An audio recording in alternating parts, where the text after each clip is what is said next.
Yusuf Mansur disebut tawarkan investasi tabung tanah saat pengajian.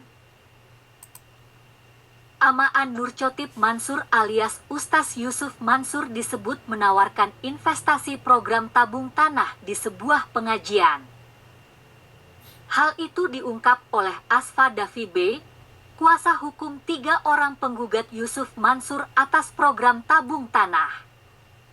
Adapun 3 orang yang menggugat Yusuf Mansur yakni Surati, Yeni Rahmawati, dan Aida Alamsyah. Ketiganya adalah pekerja migran Indonesia, PMI.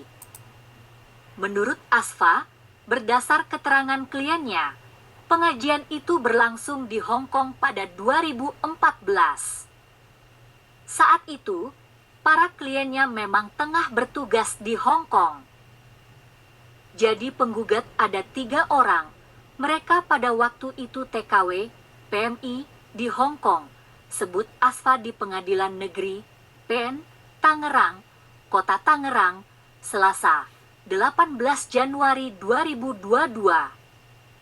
Saudara Jam'aan Nurchotip Mansur waktu itu datang ke sana, di pengajian, menawarkan investasi tabung tanah namanya, sambung dia.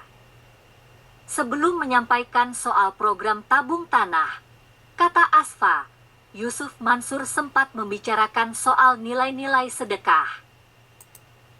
Lalu, Yusuf Mansur bicara mengenai nilai-nilai sedekah, lalu menawarkan investasi tabung tanah, dan mereka, penggugat, tertarik, papar dia. Menurut Asfa, berdasar pengakuan kliennya, pihak yang menginvestasikan duitnya ke program itu akan mendapatkan bagi hasil. Namun, keuntungan bagi hasil itu hanya sebatas omongan saja alias tidak ada hitam di atas putih. Keuntungan bagi investor, ada bagi basilnya. Itu juga enggak clear ya karena enggak ada hitam di atas putih.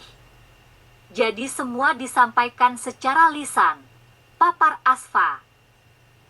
Dia menyebut, sejak 2014 hingga saat ini, para kliennya tak kunjung mendapatkan keuntungan bagi hasil dari Yusuf Mansur melalui program tersebut.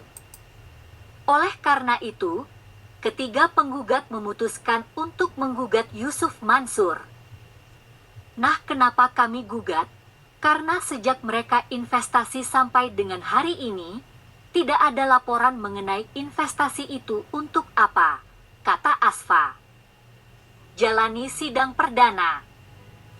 Yusuf Mansur diwakili kuasa hukumnya yang bernama Ariel Mohtar mengikuti agenda sidang perdata perdana di PN Tangerang pada Selasa siang ini.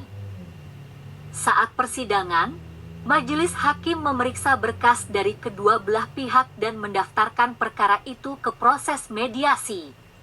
Sidang kemudian berakhir. Sidang ditunda sampai mediator menentukan tanggal mediasi, ujar majelis hakim saat persidangan.